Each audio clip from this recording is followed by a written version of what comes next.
A paz do Senhor Jesus, um bom dia a todo o povo de Deus. Na manhã deste domingo, louvamos a Deus por essa oportunidade, mais uma escola bíblica dominical, a 12ª lição do segundo trimestre. Nós estamos chegando ao final de mais um trimestre, apenas mais uma lição depois para fecharmos o trimestre.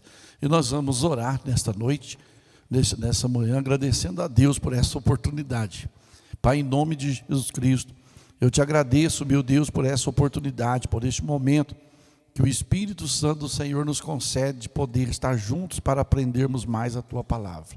Abençoa cada aluno, cada um dos Teus filhos, cada um dos Teus servos, e que possa a Tua Palavra, Pai, estar dentro do nosso coração, em nome de Jesus. Pois bem, meus queridos, está conosco nesta manhã também o professor presbítero José Jerônimo Batista. A paz do Senhor Jesus, bom dia, Zezinho. A paz do Senhor, pastor, um bom dia, e aos nossos amados alunos também, a paz do Senhor Jesus, por mais esta aula que o Senhor nos concede, esta grande oportunidade. Pois bem, meus queridos, hoje nós vamos estudar sobre a conduta do crente em relação à família. É o conselho do apóstolo Paulo à esposa, aos filhos, nesta lição desse dia. O texto áureo: por isso deixará o homem seu pai e sua mãe, unir-se-á a sua mulher, e serão os dois numa carne. Verdade prática: Deus estabeleceu o casamento monogâmico, heterossexual, indissolúvel, isto é, instituição da família é para a glória do nome dele. A leitura bíblica em classe, presbítero Zezinho, encontra-se na carta de Paulo aos Efésios, capítulo 5, versículo 21 a 33, depois Efésios 6, do 1 ao 4. Efésios 5, versículo 21 ao 33. E depois, como nós dissemos aqui, você disse aí, né? O outro é Efésios 6. Sujeitando-vos uns aos outros no temor de Deus. Vós, mulheres, sujeitai-vos a vosso marido como ao Senhor. Porque o marido é a cabeça da mulher, como também Cristo é a cabeça da igreja, sendo ele próprio o Salvador do corpo.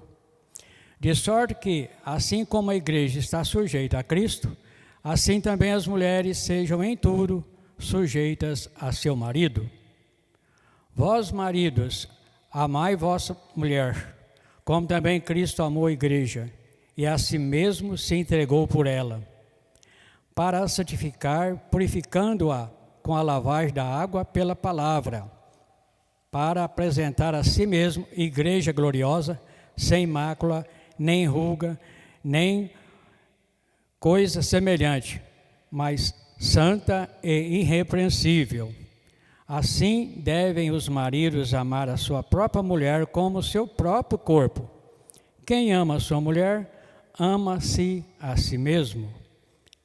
Porque nunca ninguém aborreceu a sua própria carne. Antes a alimenta e sustenta, como também o Senhor a igreja. Porque somos membros do seu corpo. Por isso deixará o homem seu pai e sua mãe, e se unirá à sua mulher, e serão dois numa carne. Grande é este mistério, digo, porém, a respeito de Cristo e da igreja. Assim também vós, cada um em particular, ame sua própria mulher como a si mesmo, e a mulher reverencie o marido. Efésios 6 agora. Vós, filhos, sede obedientes a vossos pais no Senhor, porque isto é justo. Honra teu pai e a tua mãe, que é o primeiro mandamento com promessa, para que te vá bem e vivas muito tempo sobre a terra. E vós, pois, pais, não provoqueis a ira a vossos filhos, mas criai-os na doutrina e admoestação do Senhor. Amém. A introdução nos diz: na Bíblia, o relacionamento familiar é um projeto divino que pressupõe o matrimônio monogâmico, heterossexual e indissolúvel. Mateus 19, 4 a 6. No modelo divino, os membros da família são iguais, porém cada um desempenha um papel diferente. Nessa lição veremos a conduta requerida por Deus para a família cristã. Então, nessa lição de hoje, presbítero Zezinho, nós vamos aprender sobre o relacionamento familiar entre marido e esposa e marido, pais e filhos e pais. Acredito que nós vamos tirar bom proveito aqui, porque quando se fala em família, nós começamos a pensar como iniciou a família, certo? Então, nós vemos na Bíblia, lá em Gênesis, que Deus foi criando todas as coisas. Lá no capítulo 1, versículo 18, fala que ele viu que tudo era bom. Mas depois, uma coisa ele viu que não era bom. Lá no capítulo 2, versículo 18 de Gênesis, aí ele fala, né, essa coisa ele achou que não estava bom, que o homem vivesse só. Daí então foi que ele fez Eva, né, que como diz o escritor Rui Barbosa, que ela é praticamente a célula máter da sociedade. O que é a célula máter? A célula mãe. Então vejamos aí, como nós vemos aqui, pastor, no início nós falamos a respeito de monogâmico. Monogâmico quer dizer, o que é mono? Monos, no grego é único, sozinho. Gamos é casamento. Então nós chegamos aqui à conclusão que aqui é um casamento monogâmico, que vem de monogamia, e é heterossexual. O que é hétero? Hétero é diferente. Então, macho e fêmea, heterossexual. Então aí nós vemos que Deus fez a coisa tudo certinha. Um casamento e nesse casamento é heterossexual. Macho e fêmea, mulher e marido. E nesta lição nós vamos ver que a conduta requerida por Deus é essa que nós vamos estar aprendendo hoje. Sim. Que o apóstolo Paulo passou para a igreja de Éfeso.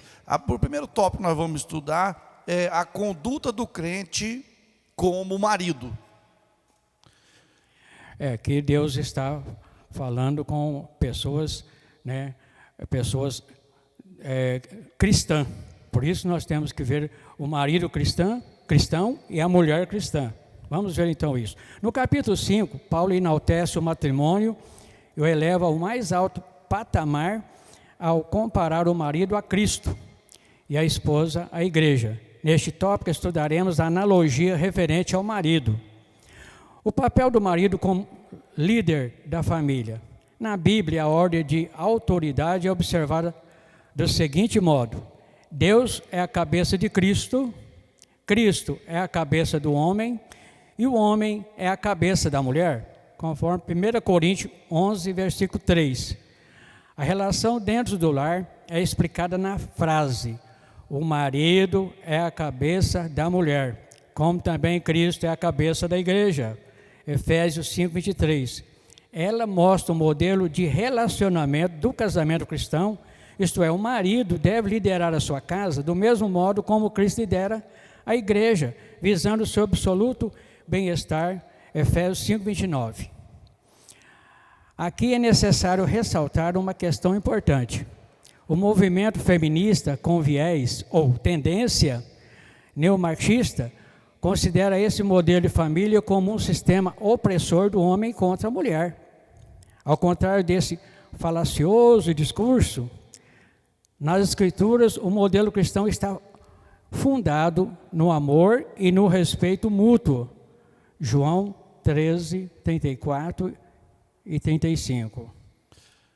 Então está aí a conduta do crente, do homem, do lado masculino. Qual deve ser a conduta do marido, do homem como marido, né? É o que Paulo mostra aqui, qual deve ser o papel desse marido como líder da família. E nós vemos aqui, Zezinho, o seguinte: O escritor aqui, ele relata: Deus, cabeça de Cristo. Cristo, cabeça do homem. O homem, cabeça da mulher. Isso, então há uma hierarquia. Quando se respeitada, vai tudo bem. Funciona muito bem o casamento, funciona muito bem, né, a vida conjugal, a partir desse princípio bíblico que a palavra de Deus nos mostra. Verdade, porque nós vemos aí, a coisa é vertical, né? Deus, depois, né, nós vemos aí,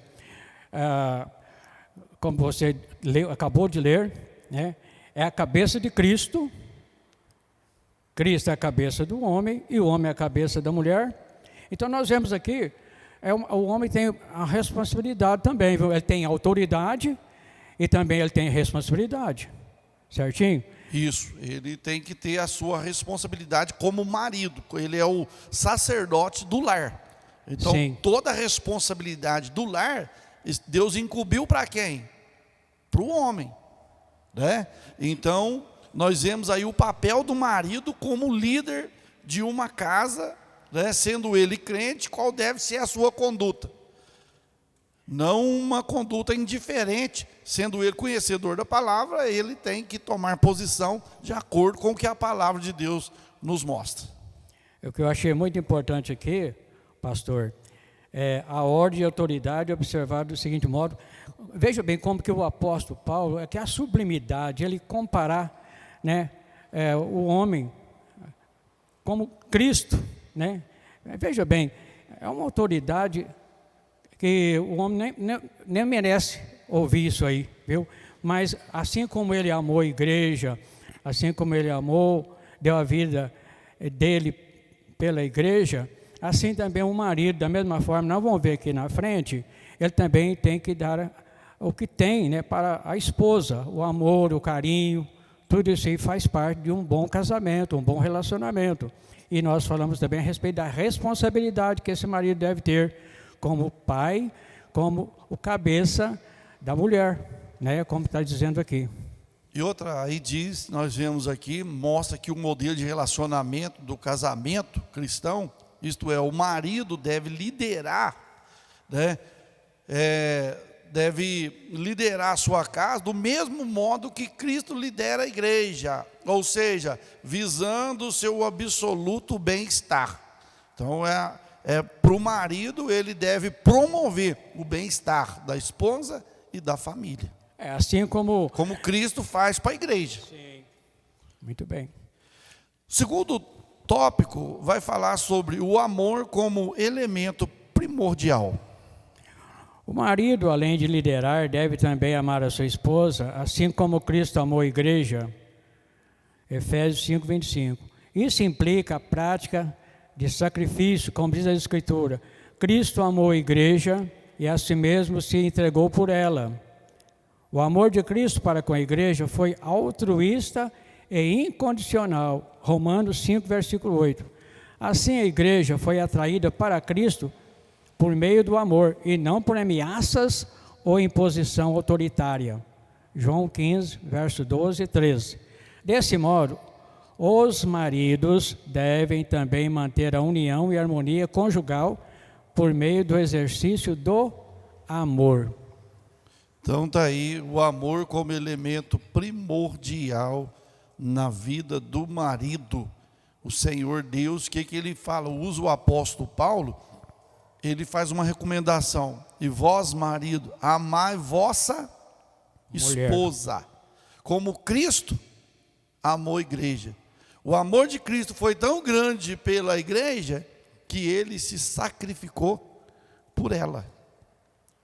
E o amor de Cristo para com a igreja, como fala, foi altruísta, quer dizer, ele fez sem esperar alguma recompensa. Sem egoísmo, né? Sem pensar em... incondicional. Foi incondicional, sem esperar... por exemplo, se eu faço... E visando o bem do próximo, né? Ele estava visando... Ele sofrendo, visando o bem nosso. Claro. Então deve ser a mesma conduta, né, do cristão, do esposo, do marido cristão, deve ser que o amor como elemento primordial, né? O amor tem que ser o elemento primeiro na vida de um marido, de um esposo que constituiu uma família. E nós sabemos que, biblicamente, o amor é a base de tudo, né? É a base de tudo, do casamento. Nós vamos ver também aqui, né, a respeito do amor, como os pais também devem criar os filhos, daí vai, né? Isso. Terceiro, o cuidado do marido à esposa. A Escritura enfatiza que a esposa é parte do marido ao declarar: quem ama a sua mulher, ama-se a si mesmo. Acrescenta ainda que toda pessoa mentalmente saudável cuida do próprio corpo. O que significa que o marido deve dar atenção à sua mulher do mesmo modo que atenta para consigo mesmo. Isso implica proteger a esposa e prover-lhe uma vida digna. Essas ações de cuidado não se limitam apenas às provisões materiais, mas igualmente ao afeto, à consideração e à honra, dentre outras. Tal demonstração de amor deve ser sincera, tanto em público quanto em particular, de modo permanente, enquanto ambos viverem. Então está aí o cuidado do marido. Paulo faz aqui nos mostra aqui nesse texto o cuidado que o marido deve ter, né, com a esposa. Não é só cuidado material, afeto, né, sentimental, emocional, é um cuidado geral. A partir do momento que o marido assumiu o casamento, ele assumiu toda a responsabilidade. Toda a responsabilidade de ser o sacerdote do lar sobrecaiu sobre ele.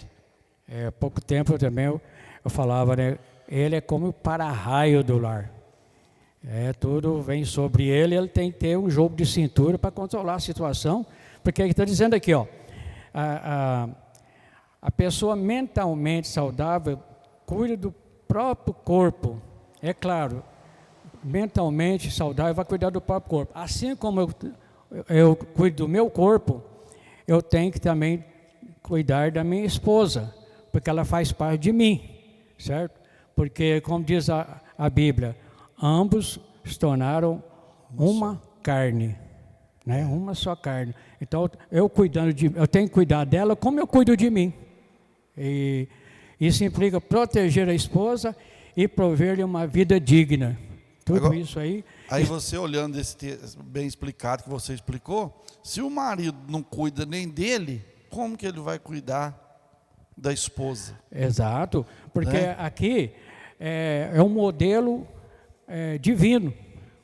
O modelo divino é esse aí. Nós falamos a respeito, aqui anteriormente, a respeito do movimento feminista, não enxerga desta maneira, certo? Não vê as coisas assim. É falacioso, quer dizer, é incoerente e sem fundamento. Mas olhando para a Bíblia, do lado divino, é o que nos importa, é Bíblia. E aí tá, essas ações de cuidado não se limitam apenas a provisões materiais, mas igualmente ao afeto, à consideração, à honra, dentre outras. Então, estas considerações não é somente vida material. Não deixa faltar nada em casa, tem comida, tem tudo que precisa. Mas a vida não vive só de comida. Precisa ter afeto, honra, né? E um entender o outro. Porque ele tem que dar o que ele tem, o que ele precisa para ele também tem que pensar na esposa, para que ambos possam viver em paz, uma vida tranquila. E está aí o primeiro tópico, nós vamos para o segundo, a conduta do crente como esposa. Agora nós vamos falar da esposa como crente, qual deve ser a atitude dela. Enquanto que o marido deve amar a sua esposa e sacrificar por ela, nós vamos ver o que Paulo fala a respeito da mulher. Aqui ele faz uma analogia, né? Isto. De acordo com a analogia paulina, em relação ao matrimônio, a mulher casada é comparada à igreja de Cristo. Nesse ponto, veremos a conduta requerida da esposa cristã. Vamos lá, primeiro tópico. O conceito de submissão cristã. As Escrituras ensinam a sujeição de uns aos outros no temor de Deus. Efésios 5:21. Nessa perspectiva, alguns exemplos de submissão são apresentados: das esposas aos seus maridos, dos filhos aos seus pais, dos servos aos seus senhores. No caso das esposas, a submissão deve ser assim como a igreja está sujeita a Cristo. Portanto, aqui não se trata de uma sujeição irracional ao domínio de alguém, mas voluntária e de grata aceitação do amor e cuidado do marido. Por isso, nada há de depressivo nessa conduta, pois retrata o alto nível de relacionamento entre Cristo e a sua amada igreja. Então, Zezinho, está aí o conceito de o que é submissão. A Bíblia pede para o homem amar sua esposa como Cristo amou a igreja, e pede para que a mulher seja o quê? Submissa ao seu marido, né? Essa submissão não quer dizer, igual o movimento feminista diz, que a mulher se torna escravo do marido. Não quer dizer isso. Essa submissão, né, ela é outorgada por quem? Por Deus. Direcionada por quem? Por Deus, através do apóstolo Paulo, para que haja essa submissão. Porque você imagina bem, se dentro de um lar não houver submissão, nem de esposa para marido, de filho para pai e vice-versa, que confusão que vira. Então nós vemos aqui que o próprio apóstolo Paulo, pelo Espírito Santo, ele dá aqui o recado para a esposa e o marido, o recado para os filhos, o recado para os empregados, vamos dizer assim, seus patrões, mas tudo no Senhor. Estamos falando aqui de um casamento cristão, de uma família cristã, e nós vemos aqui a submissão a tudo isso daí, né? A esposa ao marido, e daí vem vindo, né? E aqui já fala, no caso das esposas, a submissão deve ser assim, como a igreja está sujeita a Cristo. Então a esposa deve ser sujeita ao marido. E os filhos daí também vai. Depois nós vamos falar um pouquinho a respeito dos filhos. Isso fica. Então veja aqui, portanto, aqui Zezinho fala, ó, não se trata de uma sujeição irracional, sem raciocínio, ao domínio de alguém, mas voluntária e de grata aceitação do amor e cuidado do marido. Aqui não delas sujeitar ao cuidado do marido. Porque se ele ama, ele vai cuidar. Então ela tem que submeter aos cuidados que ele quer trazer sobre a vida dela. E outra, esse amor, por isso, nada há de depressivo ou ofensivo nisso aí, nessa conduta, pois retrata o alto nível de relacionamento entre Cristo e sua amada igreja. Então aqui não é por força nem por violência, é por amor. O casamento, ele tem que ser por amor, não por força, nem por violência, né? Não como diz aqui, né? Não é irracional, mas é por amor. Está aí, segundo, a condição da mulher cristã, ou seja, a conduta do crente como esposa. Agora, segundo subtópico, é a condição da mulher cristã. Na cultura judaica, a mulher ocupava posição secundária e era parte da propriedade de um homem. Gênesis 31, versos 14 e 15. Na sociedade grega, as mulheres eram tratadas como inferiores e as esposas eram escravizadas. No Evangelho de Cristo, as mulheres alçaram posição de dignidade igual aos homens. Gálatas 3, 28. Ao conversar com a mulher samaritana, Cristo quebrou paradigmas da época e se opôs ao preconceito e à discriminação. João capítulo 4, verso 9 e 10. Portanto, a mulher cristã desfruta de plena liberdade em Cristo e não está sujeita a nenhum sistema de escravidão. Gálatas 5:13. Então está aí, é a condição da mulher cristã. Veja que houve uma quebra, né, da escravidão da mulher concernente à mulher judaica, que ocupava uma posição secundária na vida do marido, ou seja, ela era tida como uma propriedade. É como se isso aqui é meu, pronto. Era como você tem um terreno, fala, isso aqui é meu. Infelizmente é assim, né? Era assim. Já nos gregos, né, as mulheres eram o quê? Escravizadas, né? Como inferiores, e esposas eram escravizadas. As esposas eram escravizadas. Eu vi uma reportagem certa época, que nesses lugares lá, que tinha assim, a mulher fazia comida, os visitantes, todo mundo comia, o povo da casa comia, as mulheres só comiam depois. E se não sobrasse? Então, mas Cristo quebrou esse paradigma. Jesus veio, né? Mudou a coisa, hein? Mudou e muito. Mudou, porque, veja bem, você vê, o povo tinha preconceito com a mulher samaritana. Jesus foi lá. Quebrou aquele preconceito. Aí houve aquela união. Porque Cristo veio para unir, irmão, não veio para separar, para dividir. O povo já estava dividido, né? Judeus e gentios estavam divididos. Os samaritanos também não se davam com os judeus. Aí Jesus veio e harmonizou tudo. E é o que nós estudamos, né? De dois povos, judeu e gentil, fez um, que é a igreja. Então, derrubou esses paradigmas que tinham com respeito à vida da mulher. Acabou essa discriminação. Acabou. E hoje, a mulher tem liberdade, né? Também, no ministério de Cristo, na vida, e assim por diante. E está lá em Gálatas 5:13. Terceiro subtópico, a reverência devida ao marido. O amor do marido para com a esposa deve ser altruísta. Esse amor serve ao propósito divino de capacitar a esposa a ser recíproca ao marido. Efésios 5:22. O homem que assim se porta coopera para que a esposa o reverencie. 5:33 de Efésios. Essa reverência consiste em estima e respeito para com o marido.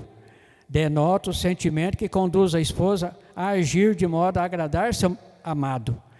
Essa postura é demonstrada quando ela o apoia e o ajuda em sua tarefa de liderar.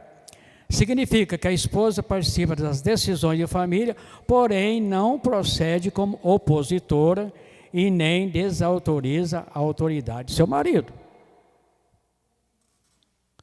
Está aí, né, a devida reverência, a reverência devida ao marido. Ou seja, essa reverência, você viu aqui bem explicado, que ela vai retribuir essa reverência de acordo com o marido lhe atribui o amor. É por isso que é recíproco, é um para com o outro. É um para com o outro. Ele deu amor, ela vai dar o quê? Reverência. Agora, se ele não deu amor, como que ela vai ter? Porque tá dizendo, o homem que assim porta, coopera para que a esposa o reverencie. Agora, essa reverência consiste em estima e respeito para com o marido. Então, no caso aí, em caso de, vamos supor, como ele é líder, se ela está negociando alguma coisa, ela pode participar das decisões também da família. Ela não pode criar assim uma imposição, mas eles têm que entrar num acordo. E uma coisa que ele fizer também, ele achar que está certo, muitas vezes ela não pode desautorizar. Se é para o bem do casal, ela não pode desautorizar a autoridade do seu marido. Isso. Então, meus queridos, essa lição é muito importante para a vida conjugal, para o esposo, para a esposa, para os filhos. E agora nós vamos para a parte, terceiro tópico, Zezinho, que vai falar da conduta do crente como filho. Primeiro subtópico aí. A conduta do crente como filho, a responsabilidade dos pais. Vamos lá. Os pais devem criar seus filhos na doutrina e admoestação do Senhor. A palavra doutrina ou disciplina, do grego paideia, significa orientação ou treinamento para o desenvolvimento do caráter e pronta obediência das normas. Já a palavra admoestação, do grego nortesia, quer dizer instrução ou advertência, que faculta a distinção entre o mal e o bem. Além dessas exortações, cabe aos pais estabelecer os parâmetros de conduta e reagir contra a desobediência de seus filhos. Os critérios dessa educação estão na palavra de Deus, Provérbios 22, 6. Por outro lado, os pais não devem abusar da autoridade recebida, pois eles devem educar com brandura e amor, sem rigor excessivo ou imposições injustas, a fim de não incitar a ira de seus filhos. Efésios 6, 4, parte A. Daí, então, a responsabilidade dos pais é o quê? Admoestar os filhos na doutrina do Senhor. Ensinar. Com carinho, porque muitas vezes o filho é mal entendido pelo pai, mas o pai ele deve usar palavras brandas, saber a maneira de chamar a atenção desse filho, não abusar da autoridade que ele tem, né? Porque muitas vezes os pais abusam da autoridade, porque eu mesmo, quando fui criado, não foi fácil, nós fomos criados debaixo de vamos dizer assim, muita pancadaria. Meu pai não tinha, na época, instrução bíblica, ele não era cristão, então nós sofremos muito por ele usar a autoridade dele. E, por isso, eles devem educar os filhos com brandura, com amor, né? Porque o pai que ama o filho, cara, tem que corrigir, mas tem que ter brandura e não rigor, aquele rigor excessivo. E nem por força, né, Zezinho? Aqui nós fala, aqui está falando no final, aqui, ó, deixa eu ler aqui para outro lado, os pais não devem abusar da autoridade recebida, por eles devem educar com brandura, sem rigor excessivo, em posições injustas, a fim de não incitar a ira dos seus filhos. Ou seja, se você não quer ir para a igreja, você não quer servir Jesus, não, então você vai para o inferno. Então não pode fazer essas coisas, né? Usar esse termo pesado, porque o filho nunca vai esquecer.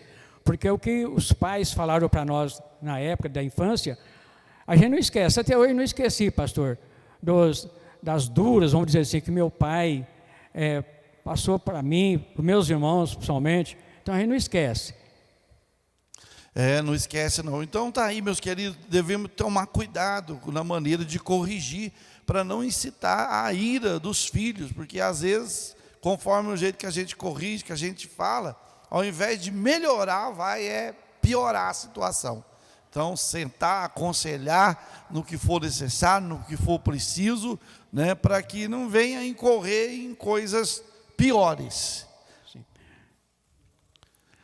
A conduta requerida dos filhos. O dever dos filhos é apresentado de forma objetiva pelo apóstolo. Vós, filhos, sede obediente a vossos pais. A explicação para essa postura é categórica, porque isto é justo. Capítulo 6, verso 1, parte B. Ela segue a ordem natural divinamente estabelecida, pois Deus deseja que os filhos confiem na sabedoria de seus pais. Lucas 2, 51. Para ratificar esse ensino, o apóstolo cita o 5º mandamento: honra teu pai e a tua mãe. Capítulo 6, verso 2, conferir Êxodo 20, versículo 12. Assim os filhos devem obedecer e honrar seus pais. Logo, obedecer significa cumprir o que é ordenado.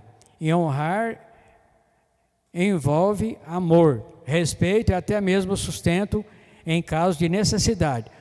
Portanto, a obediência é devida enquanto os filhos viverem sob a tutela dos pais, e a honra é um dever para a vida toda.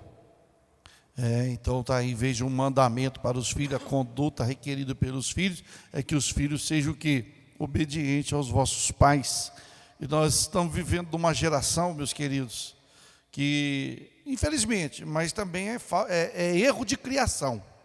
As crianças hoje são recém-nascidas, está começando a engatear, está começando a andar, está começando a falar as primeiras palavras, dá tapa no rosto do pai, dá tapa no rosto da mãe, e que gracinha, e que não sei o que lá mais. Quando é mais tarde, A coisa, o quê? Não vai ter uma família, esse filho vai ter uma família. E não vai ser assim, né? Aquela família boa, uma família cristã, aquela revolta. É porque o filho tem que ser obediente. Zezinho, olha, até depois, eu vou dizer uma coisa. Até depois de casado, o pai não perde autoridade no filho. Não perde. É como diz aqui no finalzinho. Portanto, a obediência é devida enquanto os filhos viverem sob a tutela dos pais, e a honra é um dever para a vida toda. Então, o pai e mãe, enquanto vivem, eles estão sob a tutela. Então, sendo obediente, né, respeitar o pai, respeitar a mãe, né, ter o tom de conversa para falar com o pai, para falar com a mãe. A gente vê hoje, infelizmente, filhos que não respeitam mais, fala alto, grita, se precisar briga, discute e tudo mais. E a Bíblia não nos mostra assim. A Bíblia manda ser o quê? Obediente aos vossos pais. Em quem? No Senhor. Ser obediente no Senhor, porque isso vai fazer bem. Aí, sendo obediente, Zezinho, o que vai acontecer? É o terceiro tópico aí, ó. Vamos ver aqui o que vai acontecer. O mandamento com promessa. Aos filhos que obedecem e honram seus pais, uma promessa dupla lhes é assegurada, para que te vá bem e vivas muito tempo sobre a terra. Essas bênçãos incluem prosperidade exterior e vida longa. Embora as dádivas espirituais estejam implícitas, a ênfase recai sobre os benefícios materiais. Significa que, ao obedecerem e honrarem a seus pais, os filhos submetem-se ao arbítrio de Deus, que, segundo o beneplácito da sua vontade, os recompensa com benesses especiais. Então está aí. Esse mandamento que o Senhor pede, esse pedido de os filhos obedecer o vosso pai no Senhor, ele vem com uma promessa dupla, né? Para que te vá bem e viva. E viva muito tempo sobre a terra. Então, Zezinho, se um filho não obedece o pai, ele está sempre desobedecendo o pai, ele está correndo o risco assim de ter uma vida curta. Uma vida regressa, né?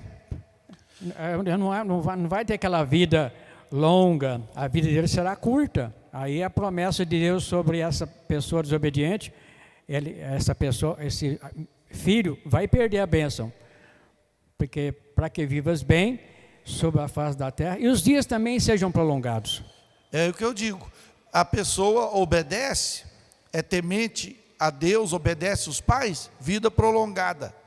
Não obedece, está sempre desobedecendo, trata o pai com indiferença, a mãe com indiferença. Quantas pessoas fizeram isso, tiveram a sua vida ceifada precocemente? Eu vou, vocês não mandam em mim, foi e não voltou. Esse é o risco. Então, o perigo da desobediência é de perdermos o quê? Uma vida boa nessa terra e de perdermos uma vida prolongada nessa terra. Eu sei o testemunho aqui de um menino, ele era muito desobediente aos pais, desobediente aos diáconos da igreja. Certo dia, sabe de uma coisa, pastor? Ele chegava a cuspir no diácono, nas pessoas. Aí o que aconteceu? Um dia o ônibus foi manobrar, fazer uma manobra e passou sobre ele, esmagou. Entende? Isso aí, eu não esqueço que foi bem perto de casa isso aí. Está aí, ó. Então, filho, você que está vendo esta lição, obedeça seu pai, obedeça sua mãe, para ter uma vida boa. Quantos filhos têm vida boa, né, Zezinho? Então, hoje já tem a sua casa, já tem o seu lar, já tem o seu carro, já tem sua família, já tem seu emprego, está aí uma vida tranquila e vida prolongada. E quantos que já morreram desastrosamente por desobediência aos pais? Então, aqui está dizendo também, embora as dádivas espirituais sejam implícitas, a ênfase recai sobre os benefícios materiais. Isto. E a conclusão da lição? No modelo divino, todos os membros da família cumprem deveres específicos. O marido tem o dever de liderar e amar sua esposa. A esposa o dever de submeter-se e respeitar a liderança do seu marido. Aos pais, o dever de educar seus filhos segundo as Escrituras. Aos filhos, o dever de obedecer e honrar seus pais. Assim, o amor, o respeito mútuo, a prosperidade fazem parte da família que se porta conforme Deus planejou. É projeto de Deus. É o projeto de Deus. Então tá aí, meus queridos, o marido tem o dever de liderar e amar a sua esposa. A esposa tem o dever de submeter, né, e respeitar a liderança do marido. E os filhos, né, obedecer aos pais. E outra coisa que eu quero deixar bem claro, que nós aprendemos aqui na teologia, nós estamos fazendo um curso de teologia, que os pais eles vão educar os filhos. É obrigação dos pais educar os filhos. E a escola é ensinar. Muitas vezes o pessoal pensa que a educação dos filhos é a escola apenas ensina, mas a educação são os pais que devem educar seus filhos. Isso. Então tá aí, meus queridos, mais esta lição. Nós queremos agradecer a todos no nome do Senhor Jesus. Que Deus te abençoe, você, sua família. Que fica essa lição abençoada para a nossa vida. Nós vamos orar. Presbítero Zezinho, ora a Deus para encerrar. Senhor, nosso Deus e Pai, nós agradecemos ao Senhor por mais esta oportunidade, por mais esta aula que nós aprendemos sobre submissão. Aqui a submissão é para todos nós, ó Pai. Primeiramente, ser submisso à Tua palavra, aos Seus ensinamentos. E com a família devemos saber amar a nossa família, liderar a nossa família. E pedimos ao Senhor, ó Pai, abençoa todos os nossos alunos que estiveram até nesse momento, aprendendo a Tua palavra, que eles sejam obedientes a Ti, obedientes aos pais, e que nós tenhamos uma família maravilhosa, uma família cristã. Em nome de Jesus Cristo, Teu Filho, nós te pedimos e te agradecemos, desde agora e para sempre. A graça do Senhor Jesus, o amor de Deus, a comunhão do Espírito Santo, permaneça com todos nós, hoje e sempre. Amém. Amém. Deus te abençoe.